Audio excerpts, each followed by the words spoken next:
Morning students. আজি মই তোমালোকক পাৰ্ট 2 ফাৰ্স্ট চ্যাপ্টাৰটো ডিসকাস কৰিম। তো ফার্স্ট চ্যাপ্টারটো হৈছে mechanical properties of solid. Mechanical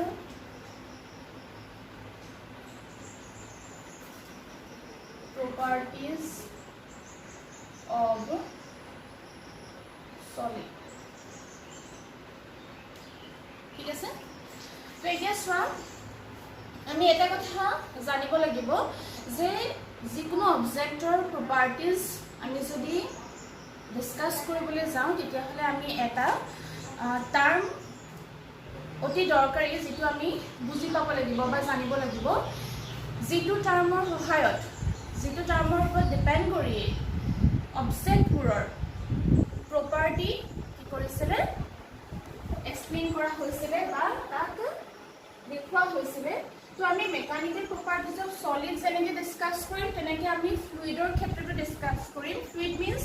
কি হ'ব লিকুইড এণ্ড গেছ। তাৰমানে আমি জেনেৰেল প্ৰপাৰ্টিজ অফ মেটাৰৰ ওপৰত ডিসকাস কৰিম, যাৰ প্ৰথমটো হৈছে সলিডৰ ক্ষেত্ৰত। এতিয়া কৈছোঁ যে সলিড হওক লিকুইড হওক গেছ হওক, তো ইয়াতে প্ৰপাৰ্টি ডিসকাস কৰিবলৈ যাওঁতে প্ৰপাৰ্টি আমি এক্সপ্লেইন কৰিবলৈ যাওঁতে যিটো মই এটা কমন টাৰ্মৰ কথা কৈছোঁ যিটোৰ সহায়ত যিটোৱে হৈছে বেসিক কজ প্ৰপাৰ্টিবোৰৰ, সেই টাৰ্মটো আমি জানিব লাগিব। আৰু সেই টাৰ্মটো হৈছে যিটোক আমি ইণ্টাৰমলিকুলাৰ ফোৰ্স বুলি কওঁ। Intermolecular force. Intermolecular force. Intermolecular force means ki the force between two molecules or suppose force between two atoms. That means interatomic force buliu ami kobo paru. Orthat je molecule borar majot eta force act kori thake jak ami ki buli kau intermolecular force. Etia saba je etu hoise basic cause. For example, suppose মই এটা তোমালোকৰ property explain কৰিবলৈ বিচাৰিছো যে যদিহে আমি এডাল কি ললো ৰাবাৰ বেণ্ড ললো আৰু ৰাবাৰ বেণ্ডডালক এনেকৈ যদি আমি কি কৰি দিওঁ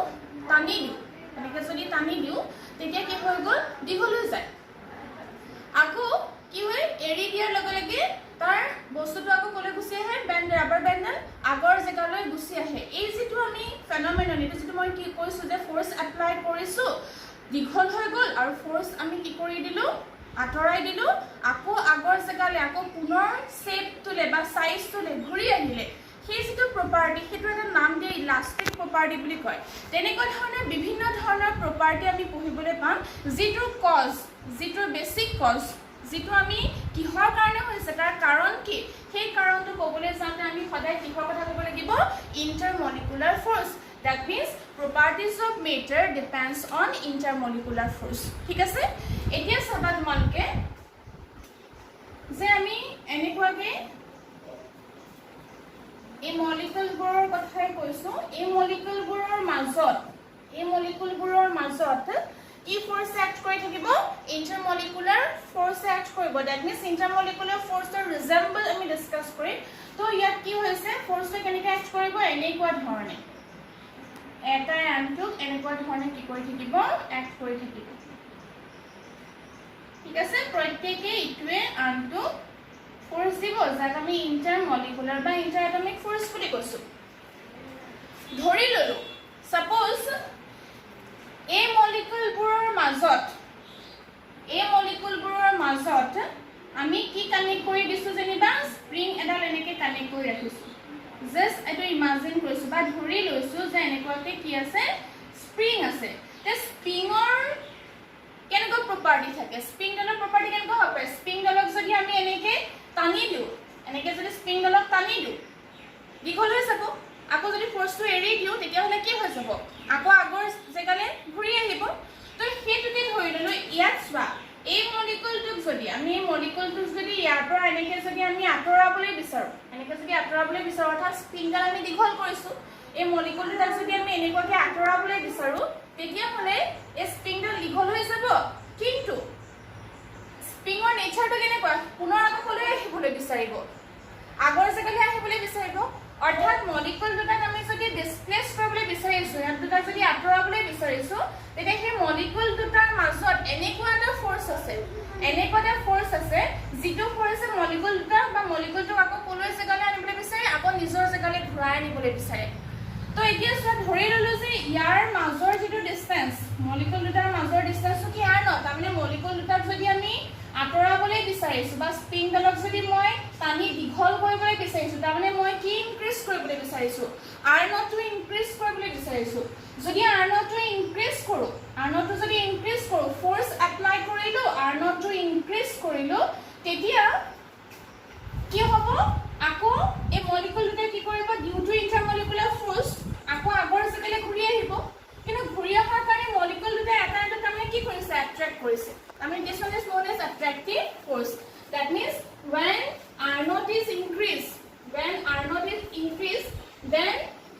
force become attractive যদি আমি r naught to increase কৰো তেতিয়া হলে force টো কি হ'ব attractive হ'ব ঠিক একে ধৰণে তাৰ অল্টাৰনেটিভ আমি চাম ঠিক একে ধৰণে যদি স্প্ৰিংডালত মই এনেকে হেঁচা মাৰি দিওঁ অৰ্থাৎ মলিকুল দুটা মই কি কৰিছো এনেকে সাপ খাব বিচাৰিছো তাৰ মানে r naught কি কৰিব বিচাৰিছো ডিক্ৰিজ কৰিব বিচাৰিছো ঠিক আছে তেতিয়া কি হ'ব মলিকুল দুটা অৰ্থাৎ স্প্ৰিংডাল আকৌ কোলৈ ঘূৰি আহিবলৈ বিচাৰিব আগৰ জেগালৈ মানে হিহঁতে কি হ'ব খেলি পঠিয়াব অৰ্থাৎ ৰিপেল কৰিব তো ইয়াত কি হৈছে চোৱা r naught is decrease r naught কি হৈছে ডিক্ৰিজ হৈছে then the force is repulsive তো ইয়াৰ পৰা কি ক্লিয়াৰ হৈছে চোৱা একে আমি ক্লিয়াৰ কৰিব বিচাৰিছো যে যেটো ইন্টাৰমলিকুলাৰ ফোৰ্স এই ইন্টাৰমলিকুলাৰ ফোৰ্সৰ কেনেকুৱা হ'ব পাৰে কেতিয়াবা কি হ'ব পাৰে ৰিপালসিভ হ'ব পাৰে কিবা কাৰণ হ'ব পাৰে এট্ৰাক্টিভ হ'ব পাৰে কিন্তু কেতিয়া ৰিপালসিভ আৰু কেতিয়া এট্ৰাক্টিভ ফোৰ্স দেখায় সেইটোকে আমি ক'বলৈ বিচাৰিছো যদিহে আমি ফোৰ্স এপ্লাই কৰি মলিকুল দুটাৰ মাজৰ যদি আমি কি কৰিবলৈ বিচাৰো ডিসটেন্সটো ইনক্ৰিজ কৰিবলৈ বিচাৰো তেতিয়া হলে কি ফোৰ্স প্ৰডিউস হ'ব অ্যাট্ৰাক্টিভ ফোৰ্স আৰু যদি আমি ফোৰ্স এপ্লাই কৰি ডিসটেন্সটো ডিক্ৰিজ কৰিবলৈ বিচাৰো তেতিয়া হলে কি ফোৰ্স প্ৰডিউস হ'ব হেতু ৰিপালসিভ ফোৰ্স প্ৰডিউস হ'ব and both are known as intermolecular force ঠিক আছে এতিয়া ইয়াৰ এক্সাম্পল দিছ what মই ৰাবাৰ ডালৰ কথা কৈছো ৰাবাৰ ডাল কি কৰিলো এনেকে টানি দিলো দীঘল হৈ গ'ল তাৰ মানে ৰাবাৰ ডালত থকা মলিকুলবোৰৰ ডিসটেন্সটো কি হৈ গ'ল এনেকে টানি দিয়াৰ লগে লগে ইনক্ৰিজ হ'ল তো এতিয়া মই ফোৰ্সটো আঁতৰাই দিলো এপ্লাইড ফোৰ্সটো মই ৰিমুভ কৰি দিলো তো আকৌ কি কৰিব অ্যাট্ৰাক্টিভ ফোৰ্স অৰ্থাৎ টানি দিব ওপৰলৈ আকৌ পুনৰ ঘূৰি আহিব ঠিক একে ধৰণে যদি আমি কি কৰো যে এটা আমি বল লৈছো ৰাবাৰৰ বল লৈছো আৰু বলটোক আমি এনেকে হেঁচা মাৰি ধৰিছো এনেকে হেঁচি দিছো তো তেতিয়া হলে কি হৈ যাব এনেকে সৰু হৈ আহিব কম্প্ৰেস হ'ব মানে মলিকুলছবোৰৰ ডিসটেন্সটো কি হৈ আহিছে কমি আহিছে আকৌ মই ফোৰ্সটো অটৰাই দিলো কি আগৰ চেপলে গুছি আহিব কি কাৰণে গুছি আহিছে আগৰ চেপলে কাৰণ সেই অবজেক্টৰ ভিতৰত সেই বডিটোৰ ভিতৰত এটা ফোৰ্সে সদায় এক্ট কৰে যেতিয়া আমি বাহিৰৰ পৰা ফোৰ্স দিও আৰু বডিটো আমি সেফ সাইন্স কিবা চেঞ্জ কৰিব বিচাৰো তেতিয়া হলে সেই বডিটোৰ ভিতৰত এটা ফোৰ্সে এক্ট কৰি থাকে যাক কলে ইন্টাৰমলিকুলাৰ ফোৰ্স যেটো কাৰণে আকৌ পুনৰ আগৰ পজিশন বা আগৰ সেপ বা আগৰ সাইজলে ঘূৰি আহিবলৈ বিচাৰে এই যেটো প্ৰপাৰ্টি এই যেটো নেচাৰ তাকে কি বুলি কলে ইলাস্টিসিটি বুলি কৈছে ইলাস্টিসিটি তো তেতিয়া হলে ৰাবাৰ ডাল ইলাস্টিক কাৰণ ৰাবাৰৰ সেই ফোৰ্সটো আছে কিন্তু যদি আমি ৰুটি বনোৱা আটাৰ যেটো লাডু আছে সেই লাডুটো লৈ পেলাই যদি আমি এনেকে ধৰি ললো আৰু ৰাবাৰ ডালৰ নিচিনাকে এনেকে টানি দিব ললো দীঘলটো হৈ গৈছে ফোৰ্স দিছো দীঘল হৈ গৈছে মলিকুলবোৰৰ মাজৰ ডিসটেন্সটো আহিছে কিন্তু যদি মই ফোৰ্সটো অটৰাই দিও তেতিয়া হি আকৌ আগৰ চেপলে গুছি যায় জানো নাযায় কাৰণ কি তাৰ ভিতৰত কি নাই সেই ফোৰ্সটোৱে এক্ট কৰা নাই তাৰ ভিতৰত সেই ফোর্সটো নাই যেটো থাকিব লাগে that means তেতিয়া হেতু কি নহয় ইলাস্টিক নহয় তো যত সেই বিহেভিয়াৰটো নাথাকে তেনেকুৱা বডিবোৰক কি বুলি কয় প্লাষ্টিক বুলি কয় যত সেই বিহেভিয়াৰটো নাথাকে হেতু কি বুলি কয় প্লাষ্টিক বুলি কয় আৰু যত থাকে সেই বডিটো কি বুলি কয় ইলাস্টিক আৰু সেই প্ৰপাৰ্টিটো ইলাস্টিসিটি বুলি ক'ব আৰু ঠিক এনেকে প্লাষ্টিক বডিটোৰ প্ৰপাৰ্টিটো কি বুলি ক'ব প্লাষ্টিসিটি বুলি ক'ব তো এতিয়া আমি এই যেটো প্ৰপাৰ্টি এই প্ৰপাৰ্টিটো আমি কিহৰ ক্ষেত্ৰত ডিসকাস কৰিম সলিডৰ ক্ষেত্ৰত কেনেকেনো এপ্লিকেবল হয় তো সলিডৰ ক্ষেত্ৰত আমি এই ইলাস্টিচিটি বিহেভিয়াৰটো ডিসকাস কৰিম ঠিক আছে তো এতিয়া চোৱা ইলাস্টিচিটি কনসেপ্ট আমি বুজি পাইছো that means elasticity is the property of a body by virtue of which it tends to retain its original shape or size when applied force is removed. It is depends on intermolecular force which oppose any deforming force. যেটো বডিক আমি change কৰিব বিচাৰিছো shape বা সাইজটো তা কি কৰে সদায় oppose কৰে তো এতিয়া আমি সলিড বডিৰ ক্ষেত্ৰত ইলাস্টিচিটি বিহেভিয়াৰটো কেনেকৈ দেখায় কি হয় বা ইলাস্টিচিটিৰ লগত ৰিলেটেড টাৰ্মছবোৰ আমি কি কৰিম চাব পাৰিম বা এক্সপ্লেইন কৰিবলৈ আমি ইয়াত লৈছো তো এতিয়া চোৱা মই কি কৰিলো যে এডাল তাৰ ললো এটা স্ট্ৰিং ললো যেটো ৰুফৰ সহায়ত মই ফিক্স কৰি ৰাখিছো আৰু সেই তাৰডালৰ লেন্থ ধৰি ললো L তাৰডালৰ লেন্থ কিমান L আৰু তাৰডালত আমি কি কৰি দিলো এটা ফোৰ্স এপ্লাই কৰিলো দ্যাট মিন্স লোড দি দিছো ওয়েট দি দিছো ফোৰ্স এপ্লাই কৰি পেলাই তাৰডালক আমি কি কৰিব বিচাৰিছো ডিফৰ্ম কৰিব বিচাৰিছো অৰ্থাৎ ইয়াৰ লেন্থটো বঢ়াবলৈ বিচাৰিছো ইনক্ৰিজ কৰিবলৈ বিচাৰিছো ঠিক আছে তো ইনক্ৰিজ হল কেলে ইনক্ৰিজ হল আমি ইয়াত ফোর্স দিলো যাক আমি নাম দিছো কি ডিফর্মিং ফোর্স দিছো ফোর্স দিয়াৰ লগে লগে এই মলিকুল দুটা যে আছে এই মলিকুল দুটাৰ মাজৰ ডিসটেন্সটো কি হৈ যাব ইনক্ৰিজ হৈ যাব এই মলিকুল দুটাৰ মাজৰ ডিসটেন্সটো কি হৈ যাব ইনক্ৰিজ হৈ যাব ধৰি ললো এইখিনি যেটো এই ডিসটেন্স আছিল এই ডিসটেন্সটো ইমানখিনিলে আহিলে ইমানখিনিলে গুচি আহিলে that means R0 is here increase যদি R0 increase হয় তেতিয়ালে ইলাস্টিচিটি বিহেভিয়াৰটো কি কৰে যে তাৰ লগে লগে এটা কি ফোৰ্স ক্ৰিয়েট হয় ইন্টাৰমলিকুলাৰ ফোৰ্সে অ্যাক্ট কৰে যেটোৱে কি অপোজ কৰে ডিফৰ্মিং ফোৰ্সক অপোজ কৰে তাৰ মানে এই ফোৰ্সক অপোজ কৰিব অৰ্থাৎ যে এই বস্তুটোৱে কি কৰিব আকৌ সেই মলিকুলছৰে ইন্টাৰমলিকুলাৰ ফোৰ্সৰ কাৰণে আকৌ কলে যাবলৈ বিচাৰিব আগৰ জেগালে যাবলৈ বিচাৰিব তে ইয়াত চোৱা আমি কিছুমান টাৰ্ম গম পাব লাগিব যেনেকৈ মই এটা ডিফৰ্মিং ফোৰ্স বুলি কৈছো যে বডিটোক ডিফৰ্ম কৰিছো বুলি কৈছো তো সেইবোৰ ভালকে আমি বুজি ল'ব লাগিব যে ডিফৰ্ম বুলি কোৱাৰ লগে লগে কি বুজো ডিফৰ্মড মানে কিনো ডিফৰ্ম মানে কি হৈছে চোৱা চেঞ্জ ইন কনফিগাৰেচন ডিফৰ্ম মানে হৈছে চেঞ্জ ইন কনফিগাৰেচন এতিয়া আকৌ আহি পৰিলে কনফিগাৰেচন বুলি ক'লে আমি কি বুজো কনফিগাৰেচন বুলি ক'লে আমি কি বুজো চোৱা যে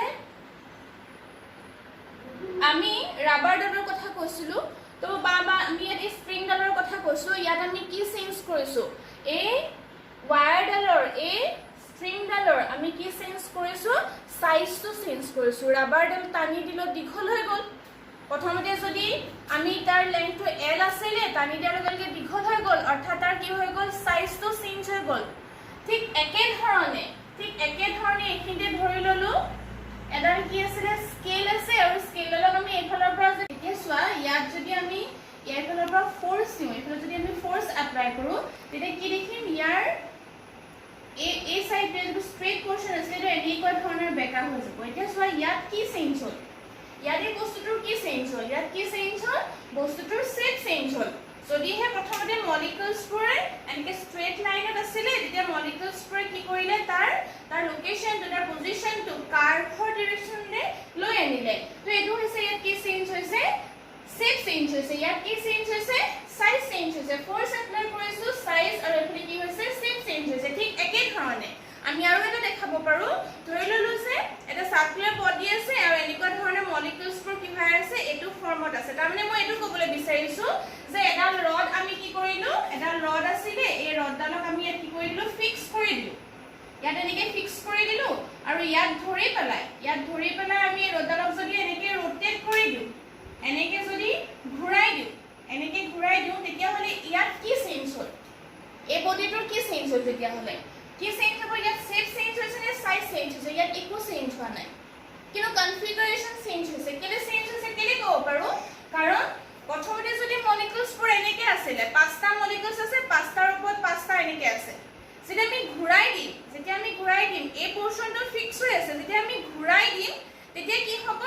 এনেকুৱা ধৰণৰ হৈ গ'ল সাপোজ এনেকুৱা ধৰণৰ হৈ গ'ল তাৰ মানে কি হৈ গ'ল যে শেপটো একে থাকিলে সাইজ একে থাকিলে কিন্তু এই মলিকুলছবোৰৰ পজিশনটো আগতে যেটো আছিল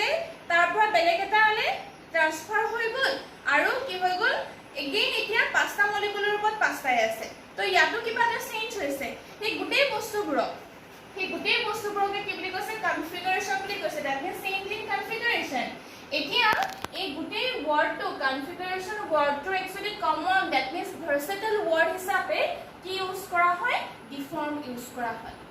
ডিফৰ্ম মিন কি হৈছে কি চেঞ্জ হোৱা কনফিগাৰেশন চেঞ্জ হোৱা তাৰ মানে বডি এটাৰ সাইজ বা শেপ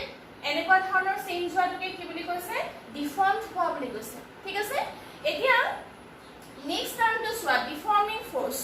ডিফৰ্মিং ফোৰ্স মানে কি কলে যে বস্তুটো ডিফৰ্ম কৰিবলৈ যেটো ফোৰ্স এপ্লাই কৰা হয় তাকে কি বুলি কলে ডিফৰ্মিং ফোৰ্স বুলি কলে দ্যাট মিন্স ইয়াত আমি ইয়াৰ কি চেঞ্জ কৰিছো বুলি কলো ইয়াৰ সাইজটো চেঞ্জ কৰিছো ঠিক আছে তো ইয়াত আমি ওয়ায়াৰৰ সাইজ চেঞ্জ কৰিবলৈ আমি ফোৰ্স এপ্লাই কৰিলো তো এই ফোৰ্সটো এপ্লাই কৰিবলৈ ইয়াৰ কি চেঞ্জ হ'ল সাইজ চেঞ্জ হ'ল তো হেতু কাৰণে ইয়াৰ কি ফোৰ্স বুলি কলে ডিফৰ্মিং ফোৰ্স বুলি কলে ঠিক আছে তো ডিফৰ্মিং ফোৰ্সৰ কনসেপ্টটো ক্লিয়াৰ হৈছে সাগে তো ডিফৰ্মিং ফোৰ্স মিন্স যেটো ফোৰ্সে বডি এটাৰ কি চেঞ্জ কৰিব কনফিগাৰেশনটো চেঞ্জ কৰিব দ্যাট মিন্স সাইজও হ'ব পাৰিব শেপও হ'ব পাৰিব আৰু কি হ'ব পাৰিব আমি অলপ আগত যেটো মলিকুলছৰ পজিশনৰ কথা কলো তেনেকুৱা ধৰণৰ কি বুলি কৈছে কনফিগাৰেশন চেঞ্জ হোৱা বুলি কৈছে দ্যাট মিন্স ডিফৰ্ম কৰা হৈছে এতিয়া চোৱা যেতিয়া আমি ডিফৰ্মিং ফোৰ্স দিলো এনেকে তললে ফোৰ্সটো দিলো তেতিয়া কি কৰিলো যে ইয়াত দেখিলো যে বডিটো কি হৈছে বা ওয়ায়াৰডালৰ লেন্থটো চেঞ্জ হৈছে ধৰি ললো তাৰ লেন্থটো প্ৰথমতে ইখিনিলৈকে আছিল তো লেন্থটো যেতিয়া আমি কি কৰি দিলো ইনক্ৰিজ হ'ল ডিফৰ্মিং ফোৰ্স দিয়াৰ লগে তো লেন্থটো ইমানখিনিলে গুছি আহিল ইমানখিনি ধৰি ললো ইনক্ৰিজ হ'ল কেলে ইনক্ৰিজ হ'ল কাৰণ এই মলিকুলছৰ ডিসটেন্সটো কি হৈ গ'ল বাঢ়ি গ'ল এতিয়া আমি ইলাস্টিসিটি কনসেপ্টত কি পাইছো যে যেতিয়া ফোর্স এপ্লাই কৰো আৰু ফোৰ্সটো এপ্লাই কৰাৰ লগে লগে কি হয় ইয়াত কি হয় আনাদাৰ এটা ফোৰ্সে এক্ট কৰে যেটো লিখা আছে যে ইন্টাৰমলিকুলাৰ force which oppose any deforming force তো তেনে ডিফৰ্মিং ফোৰ্সটো অপোজ কৰিব বডিটোৰ ভিতৰত থকা এটা ফোৰ্সে লগে লগে ক্ৰিয়েট হ'ব যেটো ডিফৰ্মিং ফোৰ্সটো কি কৰিব অপোজ কৰিব যাৰ কাৰণে এইডাল আকৌ কলৈ ঘূৰি যাব ইয়ালে ঘূৰি যাব তাৰমানে আমি এটা বুজিছো যে এফালে যদি এটা ফোৰ্সে এক্ট কৰিছে তেতিয়াহলে ৰিঅ্যাকশন হিচাপে ওপৰলৈ এটা ফোৰ্সে কি কৰি থাকে এক্ট কৰি থাকে ওপৰলৈ এটা ফোৰ্সে এক্ট কৰি থাকে যাক আমি কি বুলি কৈছো due to intermolecular force that means আমি ইন্টাৰমলিকুলাৰ ফোৰ্স বুলি কৈছো কিন্তু ইয়াত হেতু নাম কি দিয়া হয় ৰিস্টোৰিং ফোৰ্স বুলি কোৱা হয় ৰিস্টোৰিং ফোৰ্স আৰু ক্যাৰেক্টাৰিস্টিক ৰিস্টোৰিং ফোৰ্সৰ ক্যাৰেক্টাৰিস্টিক মানে কি ইন্টাৰমলিকুলাৰ ফোৰ্স ইন্টাৰমলিকুলাৰ ফোৰ্সকে কি বুলি কৈছে ৰিস্টোৰ যেটো ফোৰ্সে আকৌ বস্তুটো কলে টানি লৈ গৈছে আগৰ অৱস্থালৈ ঘূৰাই লৈ গৈছে যেটো ফোৰ্স কত থাকে সেই অবজেক্টৰ সেই বডিটোৰ ভিতৰত থাকে যেটোৱে ৰিঅ্যাকশন হিচাপে কাম কৰি আছে ডিফৰ্মিং ফোৰ্সটো বাহিৰত থাকে ডিফৰ্মিং ফোৰ্সটো আমি এপ্লাইড ফোৰ্সৰ কথা কৈছো তো ইয়াৰ ক্যাৰেক্টাৰিস্টিক কি হ'ব পাৰে যেনেকৈ ৰিস্টোৰিং ফোৰ্সৰ ইন্টাৰমলিকুলাৰ ফোৰ্স ডিফৰ্মিং ফোৰ্সৰ ক্যাৰেক্টাৰিস্টিক কি হ'ব পাৰে হেতু হৈছে গ্ৰেভিটেশনাল ফোৰ্স এটো কি হ'ব গ্ৰেভিটেশনাল ফোৰ্স হ'ব সো এটা তোমালোকে চোৱা আমি এটা যে টাৰ্ম পাইছো one is deforming force another one is restoring force তো ডিফৰ্মিং ফোৰ্সটো কোনটো ফোৰ্স হ'ব বাহিৰত থকা ফোৰ্সটো ৰিস্টোৰিং ফোৰ্স কত থাকে বডিটোৰ ভিতৰত থাকে যেটো কেতিয়া ক্ৰিয়েট হয় যেতিয়া আমি বডিটো কি কৰিব বিচাৰো ডিফৰ্ম কৰিব বিচাৰো তেতিয়া লগে লগে যদি হে বডিটো ইলাস্টিক হয় তেতিয়ালে লগে লগে ৰিস্টোৰিং ফোৰ্সটো এক্ট কৰিব যেটো কাৰণে বডিটো পুনৰ আকৌ কলৈ ঘূৰি আহিব আগৰ জাগালে ঘূৰি আহিব ঠিক আছে তো এই টাৰ্ম গিটা তোমালোকে ভালকে বুজি লবা আকৌ ভালকে ক্লিয়াৰ কৰি লবা যে ৰিস্টোৰিং ফোৰ্স আৰু ডিফৰ্মিং ফোৰ্স কত হয় মই আকৌ ৰিপিট কৰিছো ডিফৰ্মিং ফোৰ্স মিন্স বাহিৰত থাকে ভিতৰত নহয় ৰিস্টোৰিং ফোৰ্স বডিটোৰ ভিতৰত থাকে ৰিস্টোৰিং ফোৰ্সে কত এক্ট কৰে বডিটোৰ ভিতৰত কৰে ক্যাৰেক্টাৰিস্টিক কৈছো ৰিস্টোৰিং ফোৰ্স মিন্স ইন্টাৰমলিকুলাৰ ফোৰ্স আৰু ডিফৰ্মিং ফোৰ্স মিন্স কি গ্ৰেভিটেশনাল ফোৰ্স ঠিক আছে তো এতিয়া আহি পৰিলে যে ৰিস্টোৰিং ফোৰ্সৰ মেজাৰমেন্ট কেনেকৈ কৰা হয় ৰিস্টোৰিং ফোৰ্সৰ মেজাৰ কেনেকৈ কৰা হয় তো ৰিস্টোৰিং ফোৰ্সৰ মেজাৰ কৰিবলৈ আমি এটা কনসেপ্ট ল'ব লাগিব যেটো আমি ইকুইলিব্ৰিয়াম কনসেপ্ট বুলি কওঁ তাৰ মানে এনেকুৱা ধৰণৰ কথা ইকুইলিব্ৰিয়াম কনসেপ্ট মানে যে যেতিয়া আমি দোকানত সাপোজ আমি চাউল 10 কেজি আমাক লাগে আমি চাউল 10 কেজি কিনিবলৈ গৈছো তো যেতিয়া আমাৰ যেতিয়া চাউল 10 কেজি কিনিবলৈ যাওঁ তেতিয়া কি কৰে যে পালাত এফালে চাউলৰ মোনাটো দিব আৰু এফালে কি দিব দগাপালা দি যাব 1 কেজি 2 কেজি এনেকে 10 কেজি ওয়েট দিবগে 10 কেজি ওয়েট দিয়াৰ পিছত এফালে চাউল কি কৰি থাকে দি থাকে এটা সময় কি দেখো আমি ব্যালেন্স হোৱা দেখো প্ৰথমতে এনেকুৱা হৈ আছিল সাপোজ এটা সময় আমি কি দেখো ব্যালেন্স হৈ যায় এইফালে আৰু এইফালৰ কি হৈ যায় ব্যালেন্স হৈ যায় দিছ ইজ কল্ড ইকুইলিব্ৰিয়াম এটো কি বুলি কয় ইকুইলিব্ৰিয়াম ব্যালেন্স হৈ যায় ব্যালেন্স হোৱা মানে আমি কি বুজিছো যে আমি এই চাউলখিনিৰ ওয়েটটো কিমান পালো 10 কেজি সো ইট ইজ আমি যদি কওঁ যে আমাক চাউল কিমান দিলে হেখন চাই পেলাই আমাক ক'ব লাগে যে চাউল কিমান দিলে তো 10 কেজি দিলে বুলি ক'লে চাউলৰ বস্তাটোলে চাবানে নে সেই ওয়েট কিমান দিছে হেতুলে চাম আমি কলেছা হে চাউলৰ বস্তাটোলে নে চাবা হে চাউলৰ পেকেটটোলে নে চাম আমি কলেছা যে হে ওয়েটটো কিমান দিছে তাত লিখা আছে 10 কেজি ওয়েট দিছে অদিলে গম পাইছো এফালে কিমান দিছে 10 কেজি আমাক কি দিছে চাউল দিছে তো এই যেটো মেজারমেন্ট এই যে মেজারমেন্ট মই তোমাক যদি এক্সাম্পল দিছো দিছ ইজ কল্ড ইকুইলিব্ৰিয়াম এটো আমি ইকুইলিব্ৰিয়ামৰ হেল্প লৈ পেলাই কি কৰো মেজাৰ কৰো তো একে ধৰণে ৰিস্টোৰিং ফোৰ্সৰ কি কৰা হয় মেজাৰ কৰা হয় কেনেকৈ কি মেজাৰ কৰা হয় সোৱা যে ধৰি ললো আমি কি কৰিলো যে ডিফৰ্মিং ফোৰ্স আমি ইয়াত কিমান দিলো যে 10 কেজি দিছো 10 কেজি ডিফৰ্মিং ফোৰ্স দিয়াৰ কাৰণে ইয়াত ধৰি ললো ডিফৰ্মেশন 1 মিলিমিটাৰ হ'ল 10 কেজি ডিফৰ্মিং ফোৰ্স দিয়াৰ লগে লগে ইয়াত কিমান হ'ল 1 মিলিমিটাৰ চেঞ্জ হ'ল একেই 10 কেজি টকে যদি আমি 1 কেজি 2 কেজি 3 কেজি এনেকে বহাই গৈ আছো আৰু দেখে এটো প্ৰথমতে ধৰি ললো 0.2 মিলিমিটাৰ 0.3 মিলিমিটাৰ 0.5 মিলিমিটাৰ যিমানে ওয়েট বহাই যাম সিমানে কি হৈ যাব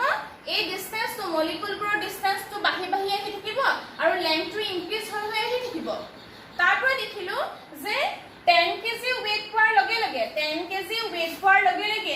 ওয়ায়াৰডালৰ এক্সটেনশন ওয়ায়াৰডালৰ যদি ইনক্ৰিজ হৈছে এইখিনিতে ৰৈ গল ষ্টপ হৈ গল ইয়াত কি আৰু নাবাহে আৰু লেন্থটো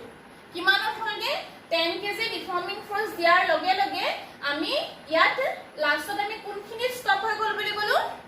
এই লাইনটো ষ্টপ হৈ গল ইয়াত কি আৰু নাবাহে 11 কেজি দিলেও কি হ'ব ইয়াত কি আৰু নাবাহে এইখিনিতে ষ্টপ হৈ গল আৰু নাযায়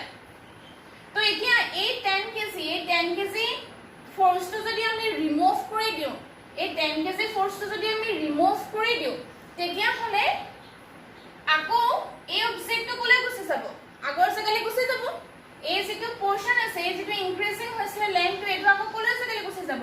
আগৰ জাগাটোলে গুছি আহিব কেলে গুছি আহিব ডিউ টু ৰিস্টোৰিং ফোৰ্স তো তেতিয়া হলে ৰিস্টোৰিং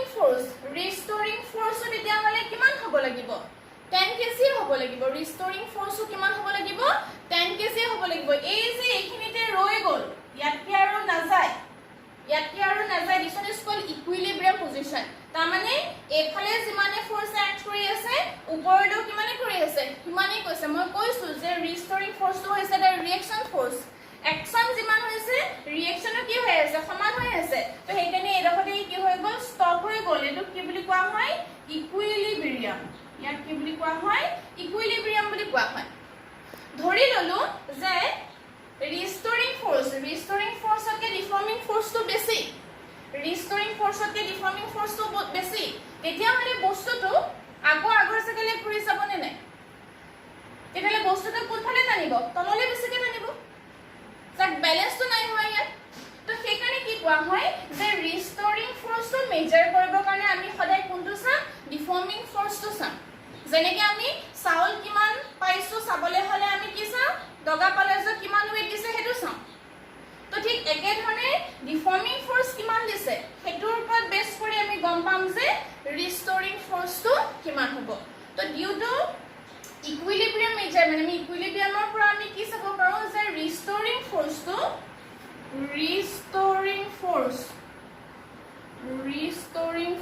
is equal to কি হ'ব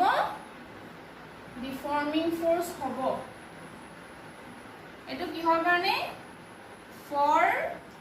measurement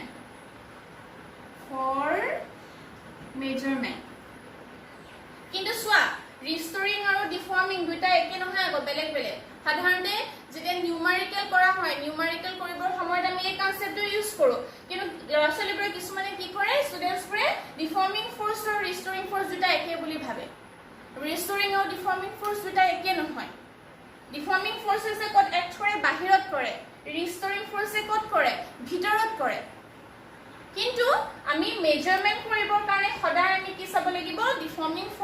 লাগিব কিমান দিছে তো ডিফৰ্মিং ফোৰ্সটো যিমান হ'ব সিমানেই কি হ'ব ৰিষ্টৰিং ফোৰ্স হ'ব ঠিক আছে তো এটো হৈছে ফৰ মেজাৰমেন্ট আমি এটো ক্যালকুলেট কৰিলো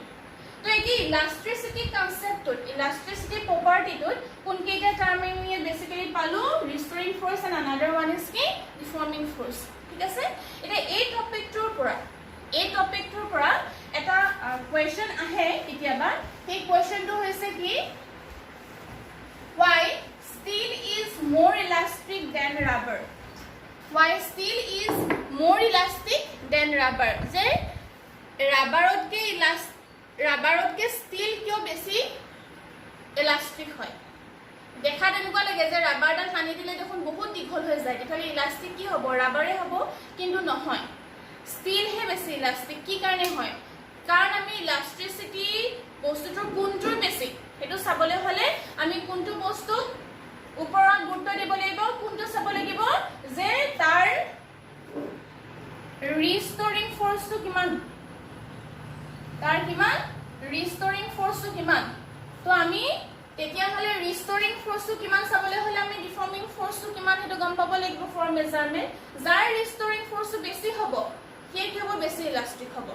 ধৰি ললো যে এডাল আমি ৰাবাৰ আনি পেলাই কি কৰিলো এনেকে আমি 1 মিলিমিটাৰ কি কৰিলো তাক ডিফৰ্ম কৰিলো 1 মিলিমিটাৰ ডিফৰ্ম কৰিবৰ কাৰণে ধৰি ললো যে তাৰ ফোর্স কিমান দিয়া হ'ল 10 নিউটন দিব লগা হ'ল 1 মিলিমিটাৰ দিবৰ কাৰণে ডিফৰ্ম কৰিবৰ কাৰণে ডিফৰ্মিং ফোৰ্স কিমান লাগিলে 10 নিউটন তো তেতিয়া সেই ৰাবাৰডালৰ ৰিষ্টৰিং ফোর্সটো কিমান হ'ব 10 নিউটনে হ'ব ঠিক আছে এতিয়া আমি স্টিলৰ वायरডাল আনিলো স্টিলৰ वायरডালক ডিফৰ্ম কৰিবলৈ বহুত বেছি বল দিব লগা হ'ব বহুত বেছি জোৰ দিব লগা হ'ব 1 মিলিমিটাৰ এক্সটেন্ড কৰিবৰ কাৰণে সো আমি 1 মিলিমিটাৰ এক্সটেন্ড কৰিবলৈ স্টিলৰ वायरডালক আমি 10 নিউটন দিলে নহব 100 নিউটন 10 কেজি দাত ফোর্স দিব লগা হ'ল 100 নিউটন ফোর্স দিব লগা হ'ল তো তেতিয়া হলে স্টিলৰ কাৰণে ৰিষ্টৰিং ফোৰ্স কিমান 100 নিউটন তো তোমালোকে দুইটা যদি কম্পেয়াৰ কৰা ফৰ সেম ডিফৰ্মেশন কোনটো বেছি ৰিষ্টৰিং ফোৰ্স ডেভেলপ হৈছে ৰাবাৰত হৈছে নে ষ্টিলত হৈছে তো উলাই আছে কত হৈছে ষ্টিলত ডেভেলপ হৈছে তো তেতিয়া হলে ষ্টিলটো কি হ'ব বেছি ইলাস্টিক হ'ব ঠিক আছে তো তোমালোকে কোৱেশ্চনটো লিখি লোৱা মই কৈ দিছো why steel is more elastic than rubber why steel is more elastic than rubber ঠিক আছে आंसर লিখা steel is more elastic than rubber steel is more elastic than rubber because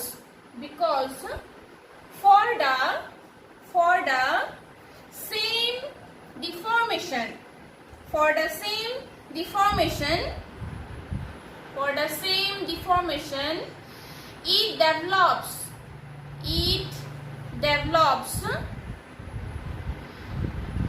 a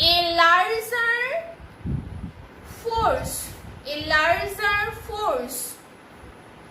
within it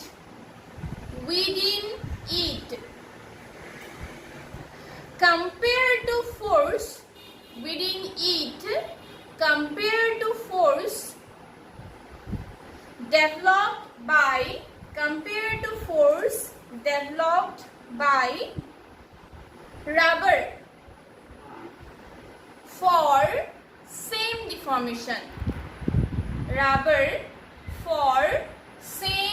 deformation ঠিক আছে তো এই কোৱেশ্চনটো আহে তো তেতিয়ালে এটা বস্তু বেছি ইলাস্টিক নে কম ইলাস্টিক অন্য এটা তুলনাত চাবলৈ হলে হলাই আমি কোনটো বেছি গুৰুত্বটো দিম কোনটো চাব লাগিব যে বডিটোৱে তাৰ ভিতৰত ডেভেলপ কৰা ফোৰ্সটো যাক আমি ৰিষ্টৰিং ফোৰ্স বুলি কওঁ হেতু কোনটোৰ ক্ষেত্ৰত বেছি যাৰ বেছি হ'ব তাৰে কি হ'ব ইলাস্ট্ৰিসিটিটো বেছি হ'ব ঠিক আছে তো আজি আমি ইলাস্ট্ৰিসিটি কনসেপ্ট পঢ়িলো ঠিক আছে এখিনি বস্তু তোমালোকে ভালকে পঢ়িবা যদি কিবা ডাউট থাকে তোমালোকে সুধিবা আকৌ নেক্সট আমি আনাদাৰ এটা প্ৰপাৰ্টিলে যাম সলিডৰ ক্ষেত্ৰত যাক কোৱা হয় স্ট্ৰেছ স্ট্ৰেইন এনেকুৱা কিছুমান আৰু সৰু সৰু টপিক আছে নেক্সট ক্লাছত আমি তাৰ ওপৰত ডিসকাস কৰিম তো আজিলৈ হ'ব থ্যাংক ইউ